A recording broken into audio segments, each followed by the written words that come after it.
streaming session. Today I'm going to try something new, and I'm not sure if Twitch is made to do this, but I think it's a good idea to try and record some videos about me reading books.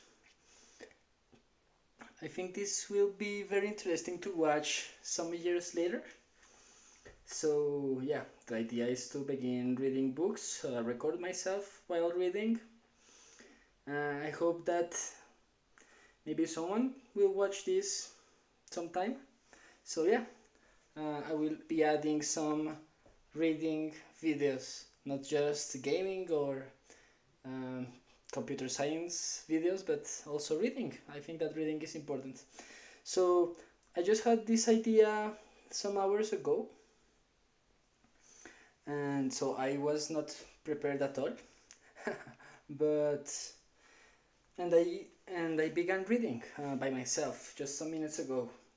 I like to read out loud because, as you can see, I am not a native English speaker, and I think that by reading out loud I may improve my English pronunciation.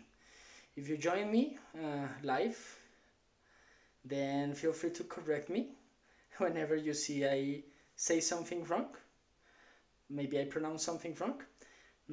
If I'm not sure about a word, I will probably look it up on the web. But yeah, let's get started.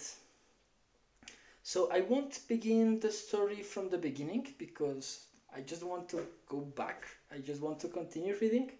The book I chose is 12 Rules for Life, Jordan Peterson's book. I am reading it not because I think that Jordan Peterson is the best, but because I'm interested in his ideas.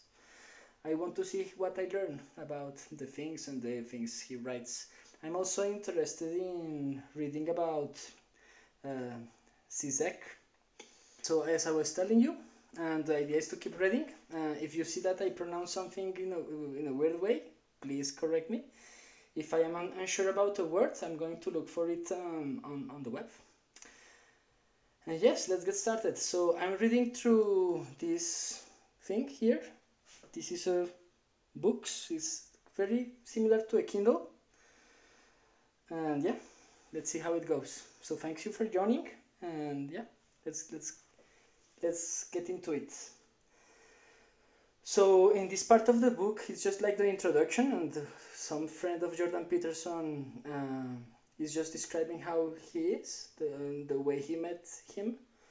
So yeah, let's see what happens. So right now he's describing, or he's talking about Maps of Meaning, the first book that Jordan Peterson ever wrote. So as I was telling you, I'm sorry because I jumped from one thing to another. I don't think that Jordan Peterson is like the best example to follow, but I'm interested in the way he thinks, his ideas, the way he speaks is very interesting for me. So yeah, I want just to learn. So in Jordan's first and only book before this one, Maps of Meaning, he shares his profound insights into universal themes of world mythology. In Jordan's first and only book before this one, Maps of Meaning, he shares his profound insights into universal themes of world mythology and explains how all cultures have created stories to help us grapple with and ultimately map the chaos into which we are thrown at birth. This chaos is everything that is unknown to us, and any unexplored territory that we must traverse, be it in the world outside or the psyche within. Combining evolution, the neuroscience of emotion, some of the best of Jung, some of Freud, much of the great works of Nietzsche, Dostoevsky, Slausenstein, Eliade, Newman, Piaget, Free, and Frankl, Maps of Meaning, published nearly 2 decades ago, shows Jordan's wide-ranging approach to an understanding how human beings and the human brain deal with the archetypical situation that arises whenever we, in our daily lives, must face something we do not understand. The brilliance of the book is in his demonstration of how rooted this situation is in evolution, our DNA. our brains and our most ancient stories. And he shows that these stories have survived because they still provide guidance in dealing with uncertainty and the unavoidable unknown. One of the many virtues of the book you are reading now is that it provides an entry point into Maps of Meaning, which is a highly complex work, because Jordan was working out his approach to psychology as he wrote it.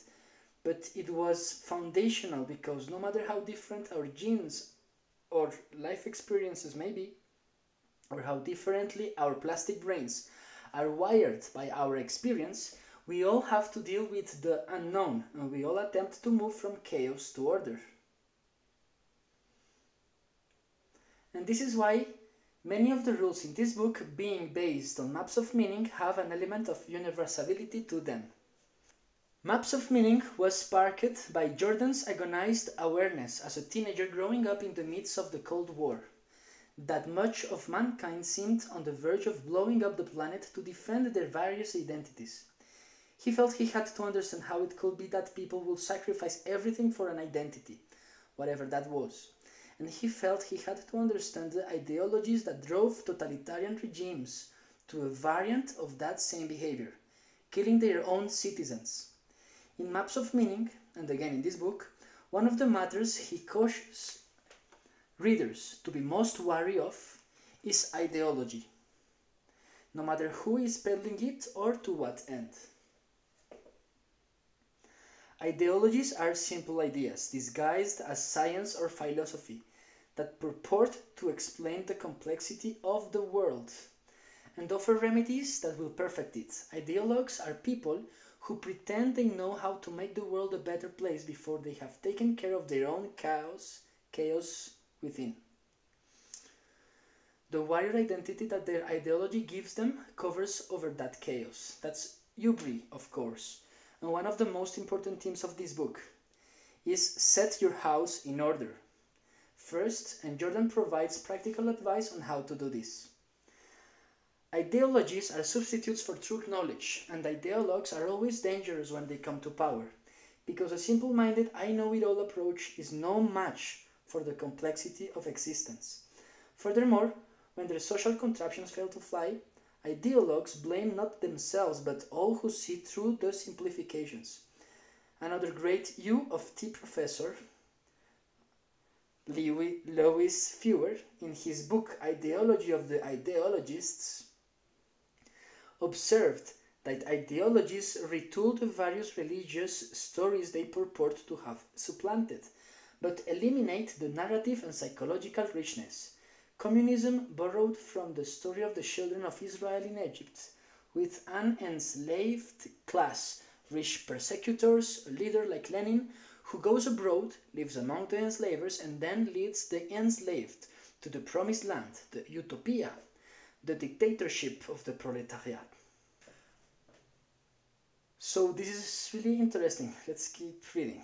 To understand ideology, Jordan read extensively about not only the Soviet Gulag, but also the Holocaust, and the rise of Nazism. I had never before met a person, born Christian and of my generation, who was so utterly tormented by what happened in Europe to the Jews, and who had worked so hard to understand how it could have occurred. I too had studied this in depth. My own father survived Auschwitz. My grandmother was middle-aged when she stood face to face with Dr. Joseph Mengele, the Nazi physician, who conducted unspeakably cruel experiments on his victims, and she survived Auschwitz by disobeying his order to join the line with the elderly, the grey and the weak, and instead slipping into a line with younger people. She avoided the gas chambers a second time by trading food for hair dye, so she wouldn't be murdered for looking too old. My grandfather, her husband, survived the Mauthausen concentration camp, but choked to death on the first piece of solid food he was given just before Liberation Day. I relate this because years after we became friends, when Jordan will take a classical liberal stand for free speech, he will be accused by left-wing extremists as being a right-wing bigot. Let me say, with all the moderation I can summon, at the best, those accusers have simply not done their due diligence. I have, with a family history such as mine, one develops not only radar, but underwater sonar for right-wing bigotry. But even more important, one learns to recognize the kind of person with the comprehension, tools, goodwill and courage to combat it, and Jordan Peterson is that person. My own dissatisfaction with modern political sciences attempts to understand the rise of Nazism, totalitarianism, and prejudice was a major factor in my decision to supplement my studies of political science with the study of the unconscious, projection, psychoanalysis, the regressive potential of group psychology, psychiatry, and the brain. Jordan switched out of political science for similar reasons. With these important parallel interests, we didn't always agree on the answers, thank God, but we almost always agreed on the questions. Our friendship wasn't all doom and gloom. I have made the habit of attending my fellow professors' classes at our university, and so attended his, which were always packed, and I saw that now millions have seen it online. Yes, you can watch Jordan Peterson's videos on YouTube. A brilliant, often dazzling public speaker who was at his best riffing like a jazz artist.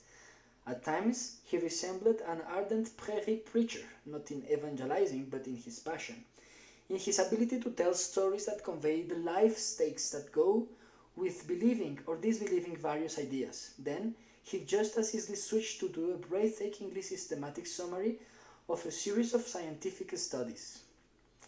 He was a master at helping students become more reflective and take themselves and their futures seriously. He taught them to respect many of the greatest books ever written. He gave vivid examples from clinical practice, was appropriately self-revealing, even of his own vulnerabilities, and made fascinating links between evolution, the brain, and the religious stories. In a world where students are taught to see evolution and religion as simply opposed by thinkers like Richard Dawkins, and I love Richard Dawkins, I suggest you to watch Richard Dawkins' documentary on the BBC. If I'm not wrong, it's called about life, death, sex, life, and the meaning, sex, death, and the meaning of life. Very good documentaries that you can find in the BBC channel. You just look for Richard Dawkins, BBC, YouTube, and that's it. Richard Dawkins is also famous because he wrote a book called, I forgot the name, El Gen Egoísta in Spanish. Something gene. Man, I wish I had like easy access to internet now. But yes, he is very famous, a very famous English biologist. So I like Richard Dawkins. Here they are talking not very good about him, but anyways, let's continue. I will repeat that sentence. In a world where students are taught to see evolution and religion as simply opposed by thinkers like Richard Dawkins, and yes, I was taught like that. I think that they are two different things. Jordan showed his students how evolution, of all things, helps to explain the profound psychological appeal and wisdom of many ancient stories, from Gilgamesh to the life of Buddha, Egyptian mythology, and the Bible. Yes, it's true. I mean, those Gilgamesh, the life of Buddha, Egyptian mythology, the Bible, and even more literature and historic documents may describe stories that are useful for our lives, right? So I don't know why I don't see the dichotomy there between Richard Dawkins and these ideas. I am sure that Richard Dawkins read all of these, but anyways. Jordan Peterson, he showed, for instance, how stories about journeying voluntarily into the unknown, the hero's quest, mirror universal tasks for which the brain evolved. He respected these stories, was no reductionist, and never claimed to exhaust their wisdom. If he discussed a topic such as prejudice, or its emotional relatives fear and disgust, or the differences between the sexes on average, he was able to show how these traits evolve and why they survived. Above all, he alerted his students to topics rarely discussed in university, such as the simple fact that all the ancients, from Buddha to the biblical authors, knew what every slightly worn-out adult knows, that life is suffering. Yes, life is suffering. If you are suffering or someone close to you is, that's sad. But alas, it's not particularly special. We don't suffer only because politicians are dim-witted or the system is corrupt, or because you and I, like almost everyone else, can legitimately describe ourselves in some way as a victim of something or someone. It is because we are born human that we are guaranteed a good dose of suffering. Now, they will be within 5 years unless you are freakishly lucky. What? I think that I read something wrong there. Let me repeat that part. We don't suffer only because politicians are dim-witted or the system is corrupt, or because you and I, like almost everyone else, can legitimately describe ourselves in some way as a victim of something or someone. It is because we are born human that we are guaranteed a good dose of suffering. Yes, we all suffer. Even rich people, right? And chances are, if you are someone you love, if you or someone you love is not suffering now, they will be within 5 years. Unless you are freakishly lucky. Yes, you have to be very lucky to not suffer. Rearing kids is hard, work is hard, aging, sickness and death are hard. And Jordan emphasized that doing all that totally on your own, without the benefit of a loving relationship or wisdom or the psychological insights of the greatest psychologists, only makes it harder. He wasn't scaring the students, in fact. They found this frank talk reassuring because in the depths of their psyches, don't know how to pronounce that. Most of them knew what he said was true, even if there was never a forum to discuss it, perhaps because the adults in their lives had become so naively overprotective that they deluded themselves into thinking that not talking about suffering would in some way magically protect their children from it. Here, he would relate the myth of the hero, a cross-cultural theme explored psychoanalytically by Otto Rank, who noted, following Freud, that hero myths are similar in many cultures, a theme that was picked up by Carl Jung, Joseph Campbell, and Eric Newman, among others, where Freud made great contributions in explaining neurosis by, among other things, focusing on understanding what we might call a failed hero story, that of Oedipus. Jordan focused on triumphant heroes. In all these triumph stories, the hero has to go into the unknown, into an unexplored territory and deal with a new great challenge and take great risks. In the process, something of himself has to die or be given up, so he can be reborn and meet the challenge.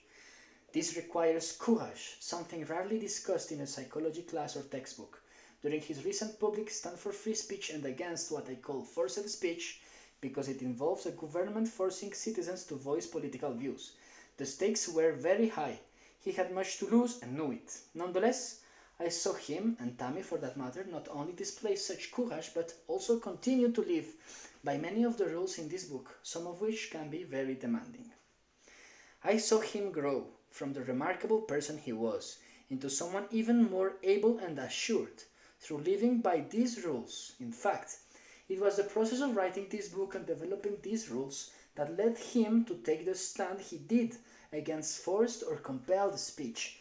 And that is why, during those events, he started posting some of his thoughts about life and these rules on the internet. Now, over 100 million YouTube hits later, we know they have struck a chord. Given our distaste for rules, how do we explain the extraordinary response to his lectures, which give rules. In Jordan's case, it was of course his charisma, and the rare willingness to stand for a principle that got him a wide hearing online initially. Views of his first YouTube statements quickly numbered in the hundreds of thousands, but people have kept listening because what he's saying meets a deep and articulated need. And that is because alongside our wish to be free of rules, we all search for structure. The hunger among many younger people for rules, or at least guidelines, is greater today for good reason. In the West, at least, millennials are living through a unique historical situation. They are, I believe, the first generation to have been so thoroughly tough two seemingly contradictory ideas about morality simultaneously at their schools, colleges, and universities by many in my own generation. This contradiction has left them at times disoriented and uncertain without guidance, and more tragically, deprived of riches they don't even know exist. The riches of the stories, right?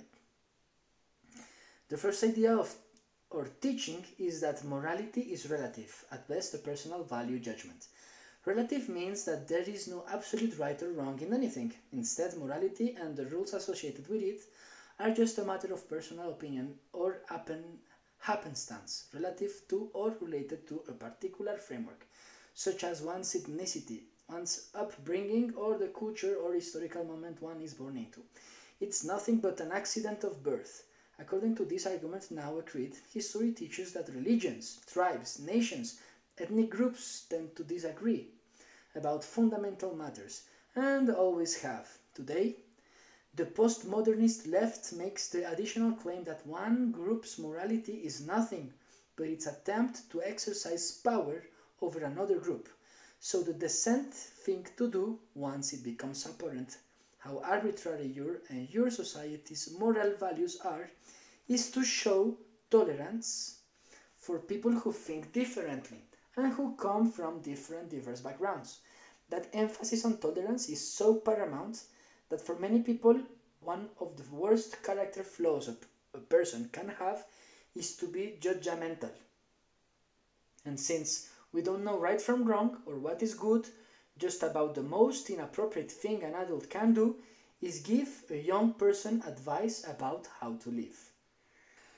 And so, a generation has been raised and taught in what was once called aptly practical wisdom, which guided previous generations. Millennials, often told they have received the finest education available anywhere, have actually suffered a form of serious intellectual and moral neglect.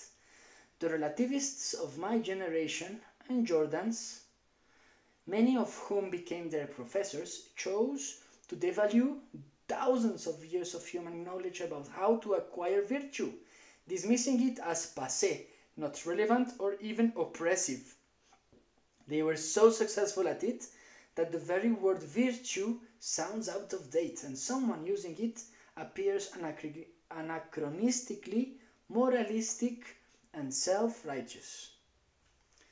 The study of virtue is not quite the same as the study of morals, right and wrong, good and evil. Aristotle defined the virtues simply as the ways of behaving that are most conducive to happiness in life. Vice was defined as the ways of behaving least conducive to happiness. He observed that the virtues always aim for balance and avoid the extremes of the vices. Aristotle studied the virtues and the vices in his Nicomachean Ethics. I haven't read that book. It was a book based on experience and observation, not conjecture, about the kind of happiness that was possible for human beings. Cultivating judgment about the difference between virtue and vice is the beginning of wisdom, something that can never be out of date. Cultivating judgment about the difference between virtue and vice is the beginning of wisdom, something that can never be out of date. Judgment between virtue and vice. Virtue and vice, good and wrong, it's all relative. And this book is about rules. I have my own personal rules, and one that should be anywhere is like accept the other people as equal to you. They both are alive, so respect their lives. And I think that's the basic fundamental rule. Like respect everyone's life, even animals' life, or trees and plants. I don't know. So yeah, it's a complex matter. I'm not a philosopher, so I can't talk very well about that, but let's keep reading because it seems interesting. So they are talking about being judgmental to identify what is a virtue and what is a vice. Okay, seems interesting.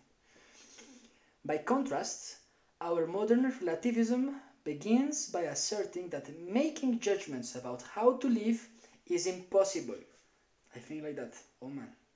Because there is no real good and no true virtue, as these two are relative. Yes, I think they are relative, but there are some rules that I think are true. Thus, relativism's closest approximation to virtue is tolerance. Wow. Only tolerance will provide social cohesion between different groups and save us from harming each other. On Facebook and other forms of social media, therefore, you signal your so-called virtue, telling everyone how tolerant, open and compassionate you are, and wait for likes to accumulate. Leave aside that telling people you are virtuous isn't a virtue, it's self-promotion. Virtue signaling is not virtue. Virtue signaling is, quite possibly, our commonest vice. Intolerance of others' views, no matter how ignorant or incoherent they may be, is not simply wrong. In a world where there is no right or wrong, it is worse. It is a sign you are embarrassingly unsophisticated or possibly dangerous.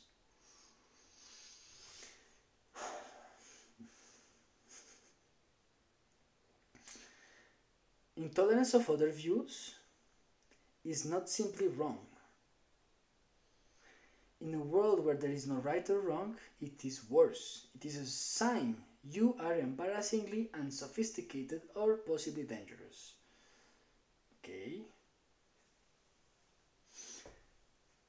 But it turns out that many people cannot tolerate the vacuum, the chaos which is inherent in life, but made worse by this moral relativism. They cannot live without a moral compass, without an ideal at which to aim in their lives. Yes. For relativists, ideals are values too. And like all values, they are merely relative and hardly worth sacrificing for. So maybe I am a relativist, although they speak very bad about them in this book. So right alongside relativism, we find the spread of nihilism and despair, and also the opposite of moral relativism, the blind certainty offered by ideologies that claim to have an answer for everything.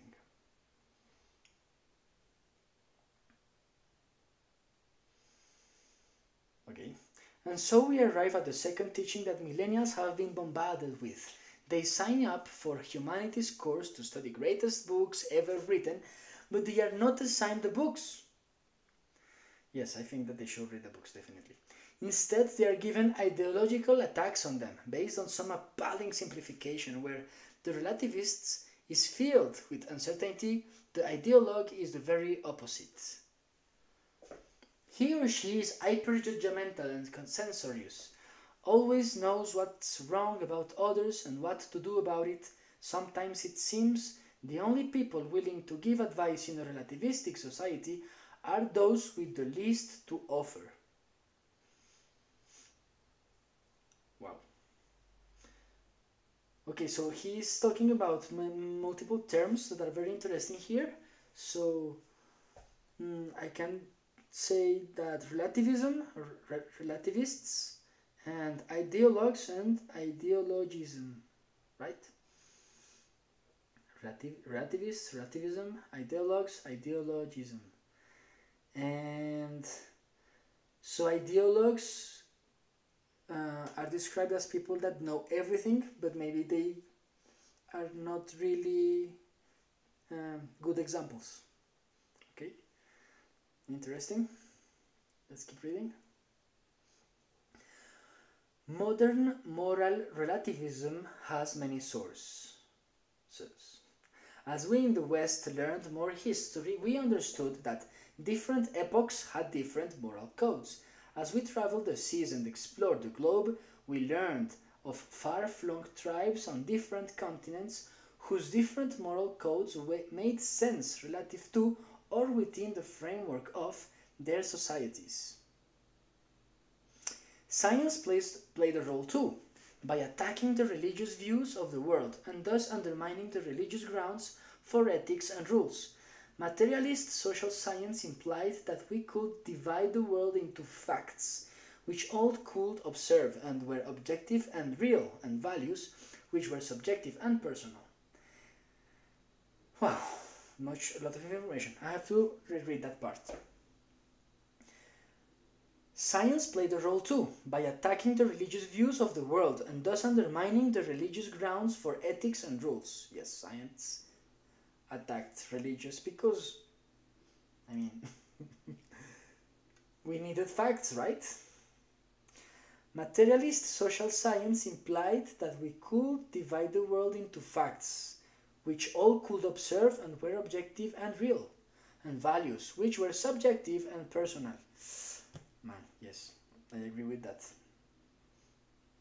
Then we could first agree on the facts and maybe one day develop a scientific code of ethics, which has yet to arrive.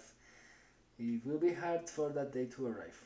Moreover, by implying that values had a lesser reality than facts, science contributed in yet another way to moral relativism, for it treated value as secondary.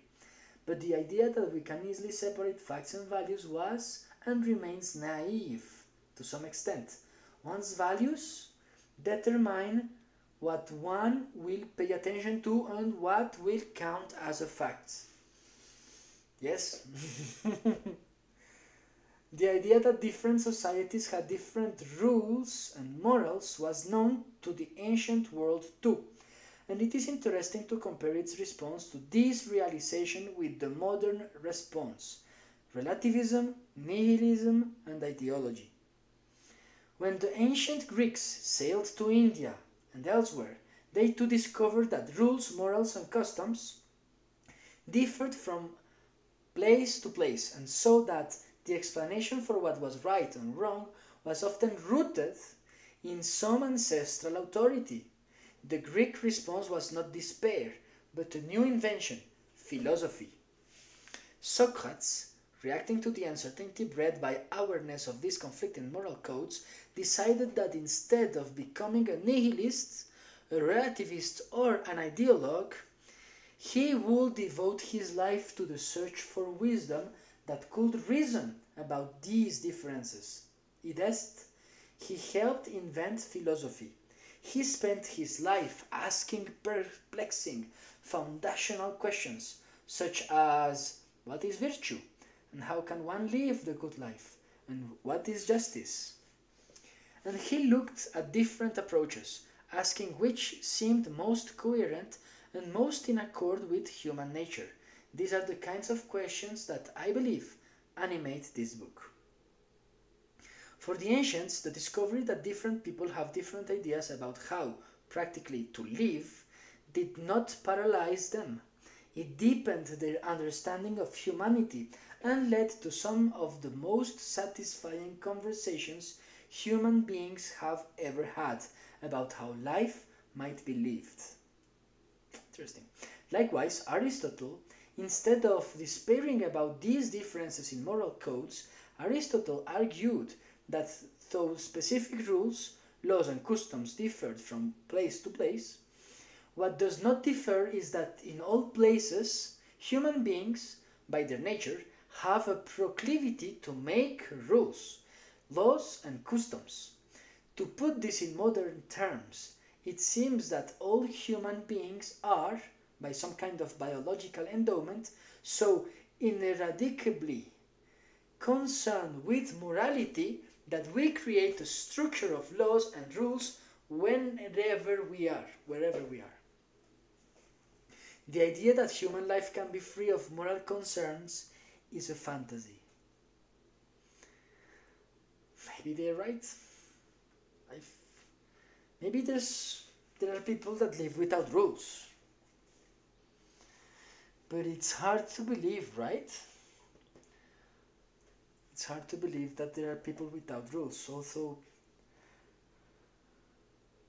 we could think that there exist because there are people that do like very wrong things to achieve what they want.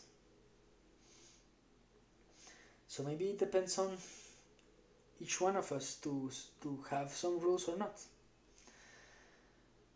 Okay, we are rule generators, and given that we are moral animals, what must be the effect of our simplistic modern relativism upon us? It means we are hobbling ourselves by pretending to be something we are not. It is a mask, but a strange one, for it mostly deceives the one who wears it. Scratch the most clever postmodern relativist professors Mercedes with a key, and you will see how fast the mask of relativism, with its pretense that there can be neither right nor wrong, and the cloak of radical tolerance come off. Of course, anyone will be angry. I think that I did that when I was a kid. I scratched someone else's car and I got into some problems.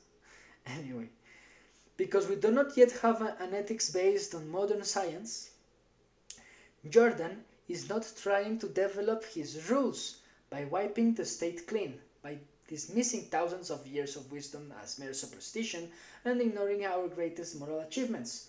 Far better to integrate the best of what we are now, learning with the books human beings saw fit to preserve over millennia, and with the stories that have survived against all odds time's tendency to obliterate.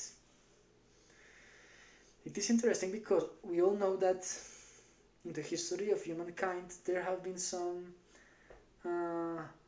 book burning episodes, and we don't know how much literature we have lost, and that's so sad because many ideas have been lost there. So if we don't even treat the available books that we have now, well, that's like the minimum we must do. I personally am trying to find like some books to read, but I am certain that those books I chose will make me think in some specific way.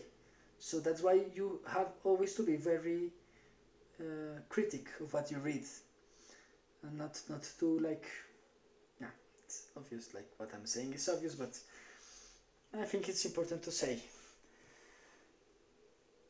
But yes, so some books have survived, we have lost some books, so we have just to take the books that we are more interested in and try to read them, or at least try to summarize their ideas.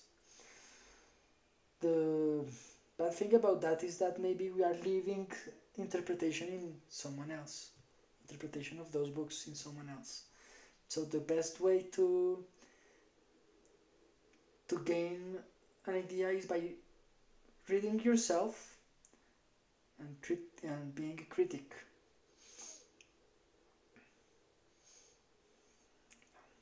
Okay, let's continue. Blah blah blah, and with the stories that have survived against all odds, time's tendency to obliterate. He is doing what reasonable guides have always done. He makes no claim that human wisdom begins with himself, but rather turns first to his own guides. And although the topics in this book are serious, Jordan often has great fun addressing them with a light touch, as the chapter headings convey. He makes no claim to be exhaustive, and sometimes the chapters consist of wide-ranging discussions of our psychology as he understands it. So why not call this book of guidelines a far more relaxed, user-friendly and less rigid-sounding term than rules? because these really are rules, and the foremost rule is that you must take responsibility for your own life, period. One might think that a generation that has heard endlessly from their moral ideological teachers about the rights that belong to them would object to being told that they will do better to focus instead on taking responsibility. Yet this generation, many of whom were raised in small families by hyperprotective parents, just like me, on soft surface playgrounds and then taught in universities with safe spaces, just like me, where they don't have to hear things they don't want to, schooled to be risk averse, has among it now millions who feel stultified by this underestimation of their potential resilience and who have embraced Jordan's message that each individual has ultimate responsibility to bear, that if one wants to live a full life, one first sets one's own house in order. And only then can one sensibly aim to take on bigger responsibilities. The extent of this reaction has often moved both of us to brink of tears. Wow. Sometimes these rules are demanding. They require you to undertake an incremental process that over time will stretch you to a new limit. That requires, as I have said, venturing into the unknown. Stretching yourself beyond the boundaries of your current self requires careful choosing and then pursuing ideals that are up there, above you, superior to you, and that you can't always be sure you will reach. But it's uncertain that our ideals are attainable. Why do we bother reaching in the first place? Because if we don't reach for them, it is certain you will never feel that your life has meaning. And perhaps because, as unfamiliar and strange as it sounds, in the deepest part of our psyche, we all want to be judged. Some argue, mistakenly, that Freud, often mentioned in these pages, contributed to our current longing for a culture, schools and institutions that are non-judgmental. It is true that he recommended that when psychoanalysts listen to their patients in therapy, they be tolerant, empathic, and not voice critical, moralistic judgments. But this was for the express purposes of helping patients feel comfortable in being totally honest and not diminish their problems. This encouraged self-reflection and allowed them to explore warded-off feelings, wishes, even shameful antisocial urges. It also, and this was the masterstroke, allowed them to discover their own unconscious conscience and its judgments, and their own harsh self-criticism of their lapses and their own unconscious guilt, which they had often hidden from themselves, but which often formed the basis of their low self-esteem, depression and anxiety. If anything, Freud showed that we are both more immoral and more moral than we are aware of.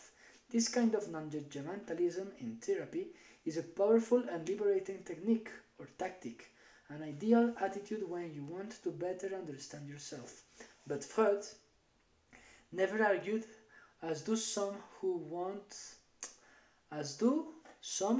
all culture to become one huge group therapy session, that one can live one's entire life without ever making judgments or without morality. In fact, his point in Civilization and its discontents is that civilization only arises when some restraining rules and morality are in place.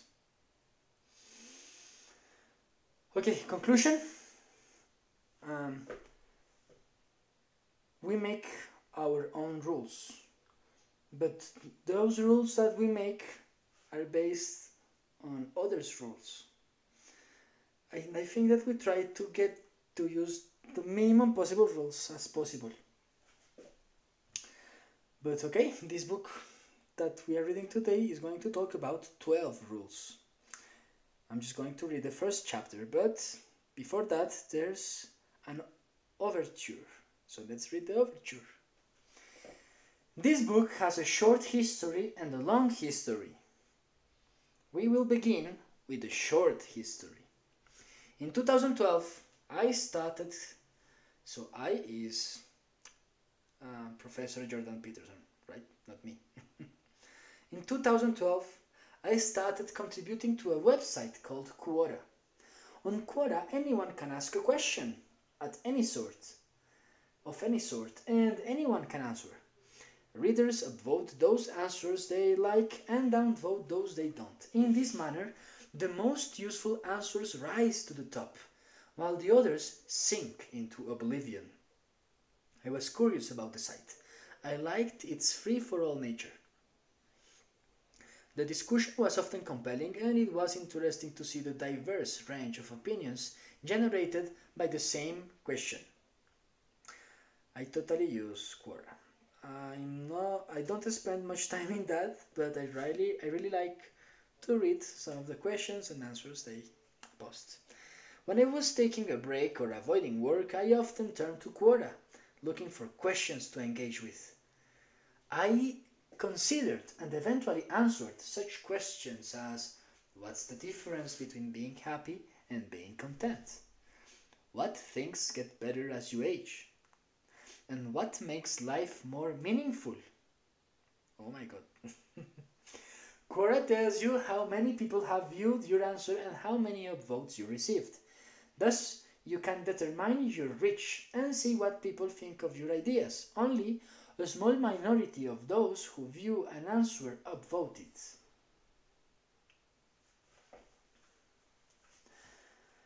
Yes, so not everyone that reads votes. I never vote.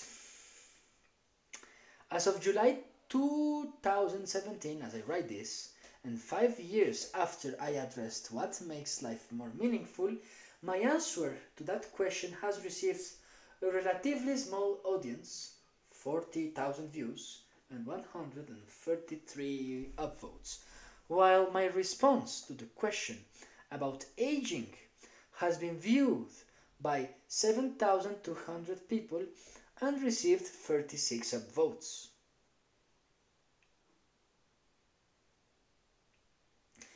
Not exactly home runs. However, it's to be expected. On such sites, most answers receive very little attention, while a tiny minority become disproportionately popular. Okay. Soon after, I answered another question. What are the most valuable things everyone should know? I wrote a list of rules or maxims, some dead serious, some tongue-in-cheek. Be grateful in spite of your suffering. Do not do things that you hate. Do not hide things in the fog, and so on. The Quora readers appeared pleased with this list. They commented on and shared it. They said such things as, I'm definitely printing this list out and keeping it as a reference. Simply phenomenal, and you win Quora. We can just close the site now. Students at the University of Toronto, where I teach, came up to me and told me how much they liked it. To date, my answer to what are the most valuable things has been viewed by 120,000 people and been upvoted 2,300 times. Only a few hundred of the roughly 600,000 questions on Quora have cracked the 2,000 upvote barrier. My procrastination-induced musings hit a nerve. I had written a 99.9 percentile answer. It was not obvious to me when I wrote the list of rules for living that it was going to perform so well. I had put a fair bit of care into all the 60 or so answers I submitted in the few months surrounding that post. Nonetheless, Quora provides market research at its finest. The respondents are anonymous. They are disinterested, in the best sense.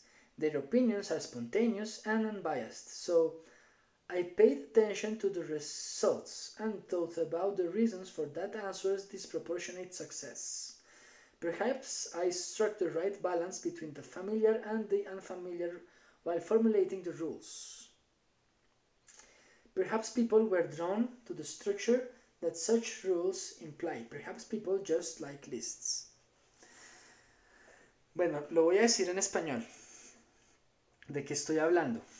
Estoy leyendo un libro llamado 12 reglas para la vida de Jordan Peterson. que escribió en el 2017. Y en ese libro, Jordan Peterson habla sobre 12 reglas que él considera que nos hacen mejores personas. Para ser mejores personas. Y apenas voy en el capítulo 1. Voy a leer el capítulo 1. 12 reglas para la vida, se llama el libro. Tiene que estar en portugués también, ¿será? En portugués. Ok. En esta parte él está hablando, Jordan Peterson habla de que participa en Quora, una aplicación donde la gente hace preguntas y cualquiera puede responder. Y las personas que responden, pues tienen votos. The respondents are anonymous. They are disinterested in the best sense. Their opinions are spontaneous and unbiased. So I paid attention to the results and thought about the reasons for that answer's disproportionate success. Perhaps I struck the right balance between the familiar and the unfamiliar while formulating the rules. Perhaps people were drawn to the structure that such rules imply. Perhaps people just like lists. A few months earlier, in March of 2012, I had received an email from a literary agent. She had heard me speak on CBC radio during a show entitled Just Say No to Happiness, where I had criticized the idea that happiness was the proper goal for life. Over the previous decades, I had read more than my share of dark books about the 20th century, focusing particularly on Nazi Germany and the Soviet Union. Alexander Slossenstein, the great documenter of the slave labor camp horrors of the latter, once wrote that the pitiful ideology holding that human beings are created for happiness was an ideology done in by the first blow of the work assigner's cudgel. In a crisis, the inevitable suffering that life entails can rapidly make a mockery of the idea that happiness is the proper pursuit of the individual. On the radio show, I suggested instead that a deeper meaning was required.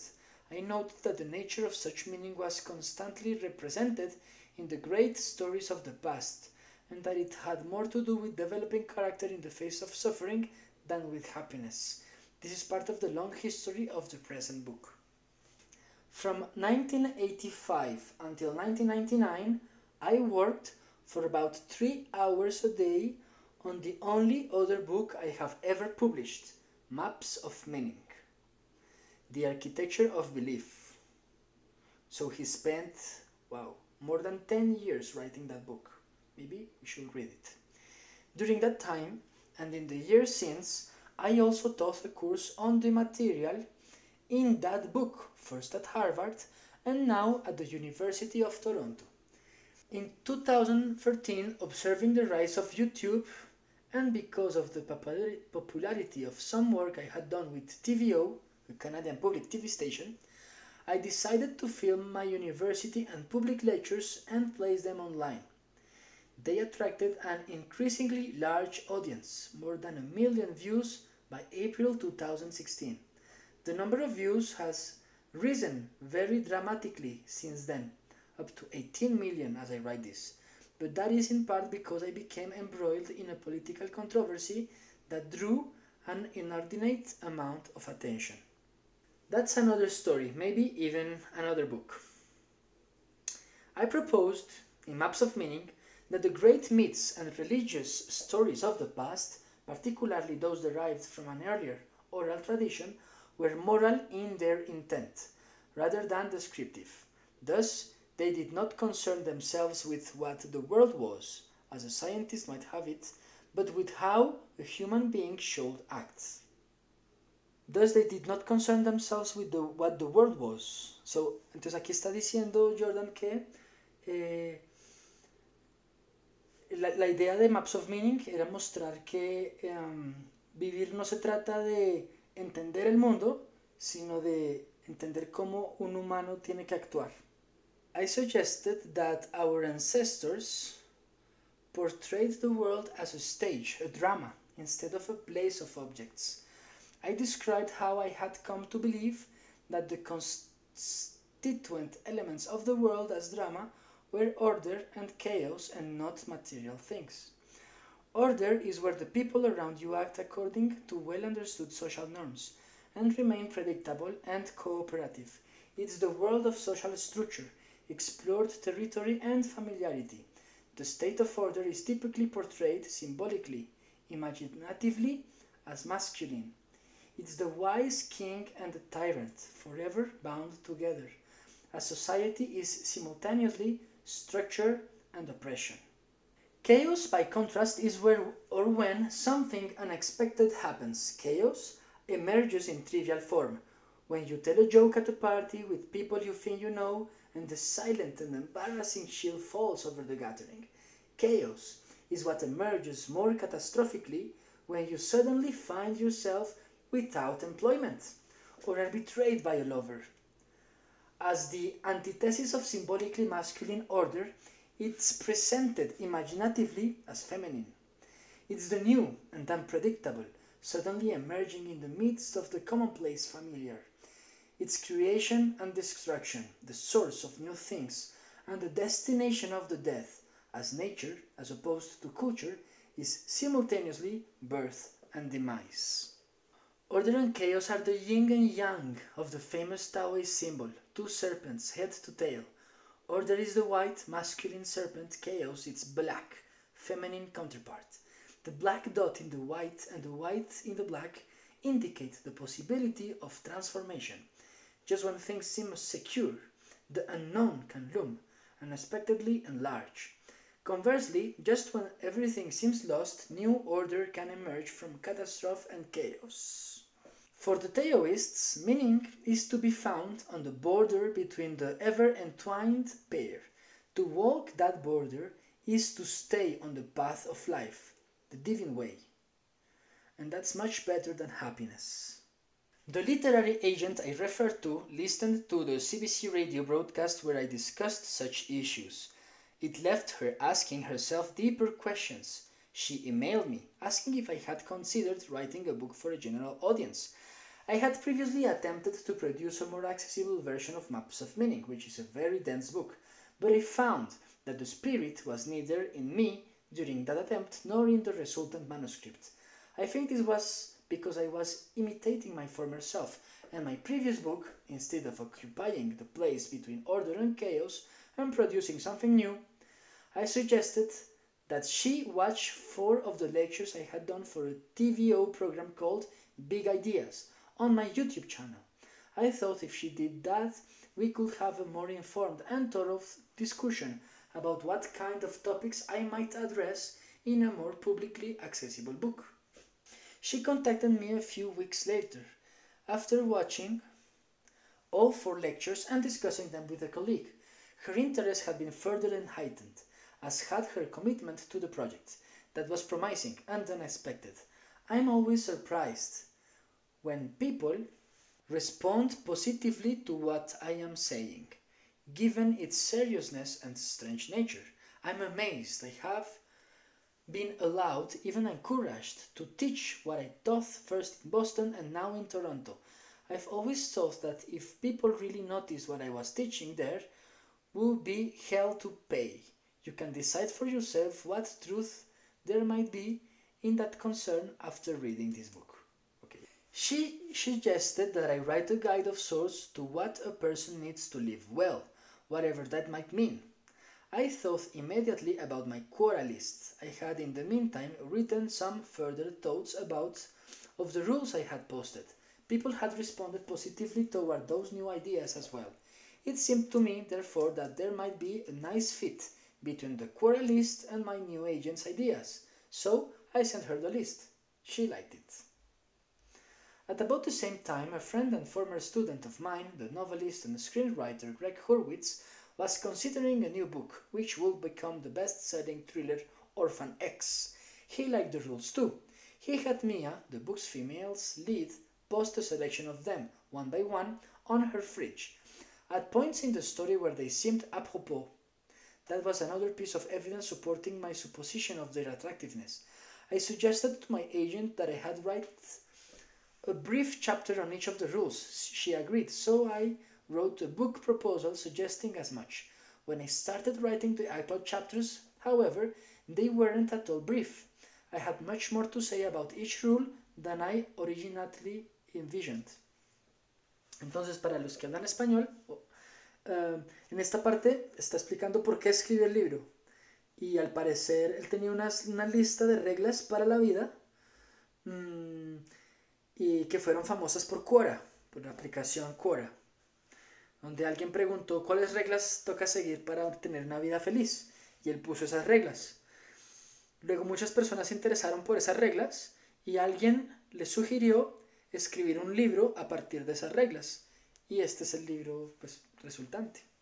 This was partly because I had spent a very long time researching my first book, studying history, mythology, neuroscience, psychoanalysis, child psychology, poetry, and large sections of the Bible. I read and perhaps even understood much of Milton's Paradise Lost, Goethe's Faust, and Dante's Inferno. I integrated all of that, for better or worse, trying to address a perplexing problem, the reason or reasons for the nuclear standoff of the Cold War.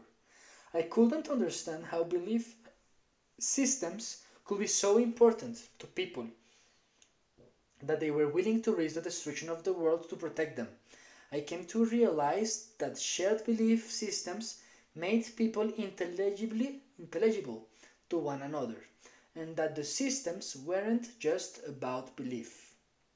People who live by the same code are rendered mutually predictable to one another. They act in keeping with each other's expectations and desires. They can cooperate. They can even compete peacefully, because everyone knows what to expect from everyone else. A shared belief system, partly psychological, partly acted out, simplifies everyone, in their own eyes and in the eyes of others. Shared beliefs simplify the world as well, because people who know what to expect from one another can act together to tame the world. There is perhaps nothing more important than the maintenance of this organization, this simplification. If it's threatened, the great ship of state rocks. It isn't precisely that people will fight for what they believe. They will fight instead to maintain the match between what they believe, what they expect, and what they desire. They will fight to maintain the match between what they expect and how everyone is acting. It is precisely the maintenance of that match that enables everyone to live together peacefully, predictably, and productively. It reduces uncertainty and the chaotic mix of intolerable emotions that uncertainty inevitably produces. Imagine someone betrayed by a trusted lover. The sacred social contract obtaining between the two has been violated. Actions speak louder than words, and an act of betrayal disrupts the fragile and carefully negotiated peace of an intimate relationship. In the aftermath of disloyalty, people are seized by terrible emotions, disgust, contempt for self and traitor, guilt, anxiety, rage, and dread. Conflict is inevitable, sometimes with deadly results. Shared beliefs systems, shared systems of agreed upon conduct and expectation, regulate and control all those powerful forces. It's no wonder that people will fight to protect something that saves them from being possessed by emotions of chaos and terror, and after that from degeneration into strife and combat. There's more to it too. A shared cultural system stabilizes human interaction, but it is also a system of value, a hierarchy of value, where some things are given priority and importance and others are not. In the absence of such a system of value, people simply cannot act. In fact, they can't even perceive, because both action and perception require a goal, and the valid goal is, by necessity, something valued. We experience much of our positive emotion in relation to goals. We are not happy, technically speaking, unless we see ourselves progressing. and the very idea of progression implies value. Worse yet is the fact that the meaning of life without positive value is not simply neutral, because we are vulnerable and mortal. Pain and anxiety are an integral part of human existence. We must have something to get against the suffering that is intrinsic to being. We must have the meaning inherent in a profound system of value, or the horror of existence rapidly becomes paramount. Then nihilism becomes, with its hopelessness and despair. So, no value, no meaning. Between value systems, however, there is the possibility of conflict. We are thus eternally caught between the most diamantine rock and the hardest of places. Loss of group-centered belief renders life chaotic, miserable, intolerable. Presence of group-centered belief makes conflict with other groups inevitable. In the West, we have been withdrawing from our tradition, religion, and even nation-centered cultures, partly to decrease the danger of group conflict. But we are increasingly falling prey to the desperation of meaninglessness, and that is no improvement at all. While writing maps of meaning, I was also driven by the realization that we can no longer afford conflict, certainly not on the scale of the world conflagrations of the 20th century. Our technologies of destruction have become too powerful. The potential consequences of war are literally apocalyptic, but we cannot simply abandon our systems of value, our beliefs, our cultures either. I agonized over this apparently intractable problem for months. Was there a third way invisible to me?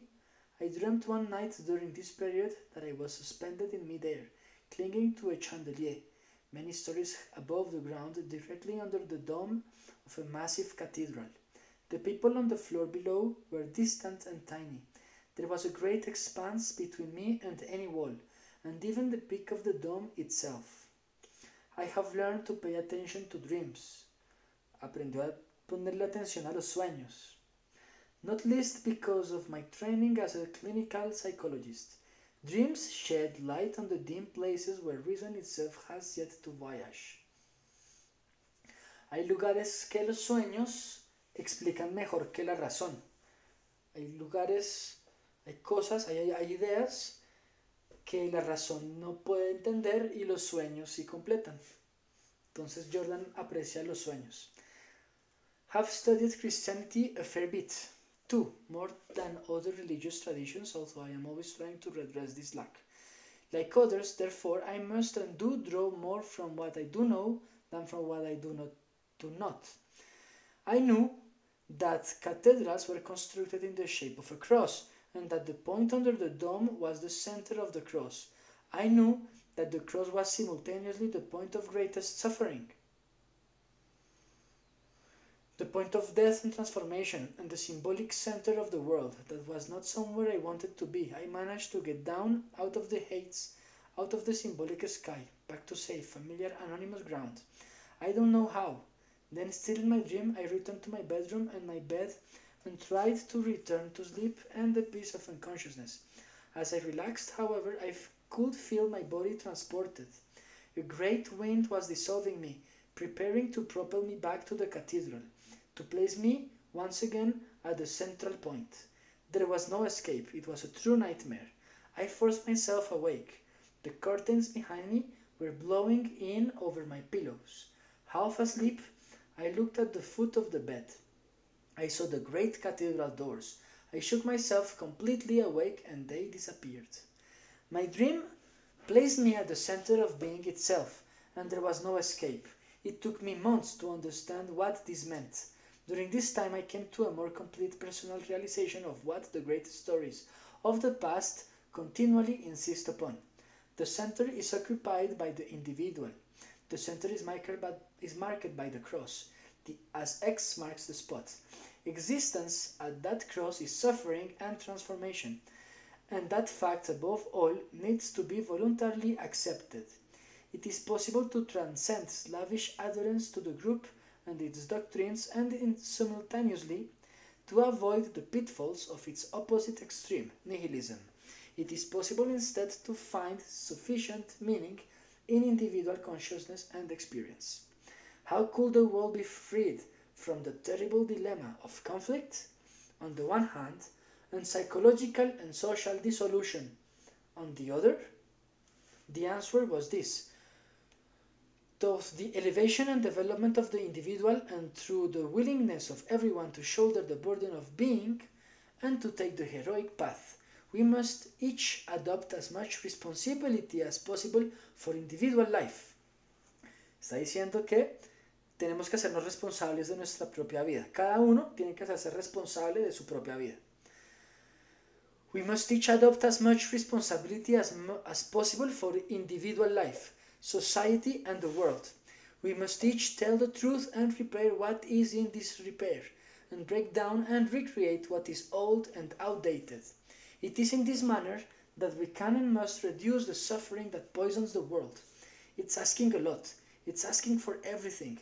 But the alternative, the horror of authoritarian belief, the chaos of the collapsed state, the tragic catastrophe of the unbridled natural world, the existential angst and weakness of the purposeless individual is clearly worse. Entonces dice que es mejor tener ese objetivo a no tener ningún objetivo y sentirse vacíos.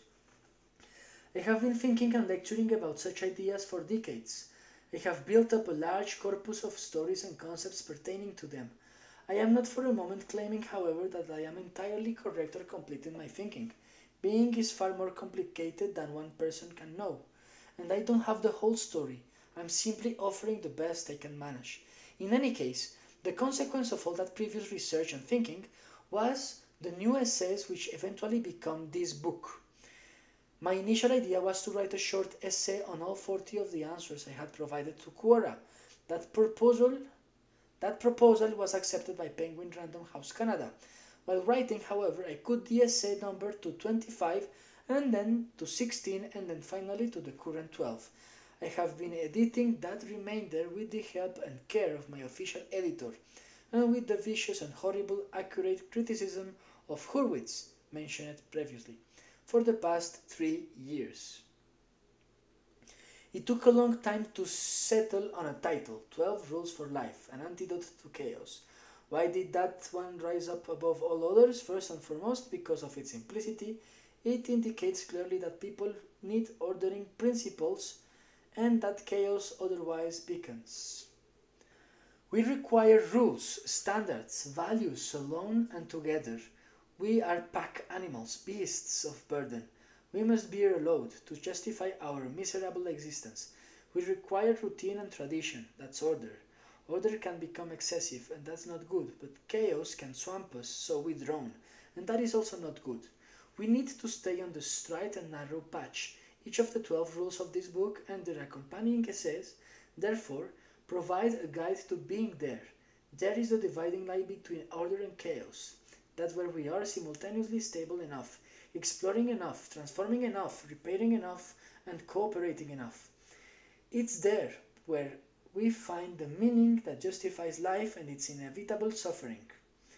Perhaps if we lived properly, we will be able to tolerate the weight of our own self-consciousness. Perhaps if we lived properly, we could withstand the knowledge of our own fragility and morality, without the sense of aggrieved victimhood that produces first resentment, then envy, and then the desire for vengeance and destruction. Perhaps, if we lived properly, we wouldn't have to turn to totalitarian certainty to shield ourselves from the knowledge of our own insufficiency and ignorance. Perhaps we could come to avoid those pathways to hell, and we have seen in the terrible 20th century just how real hell can be. I hope that these rules and their accompanying essays will help people understand what they already know, that the soul of the individual eternally hungers for the heroism of genuine being, and that the willingness to take on that responsibility is identical to the decision to live a meaningful life. If we each live properly, we will collectively flourish. Best wishes to you all as you proceed through these pages. Listo. Finished. So we finished the overture, And I think that we can begin tomorrow with the first rule, the first chapter. It's called stand up straight with your shoulders back.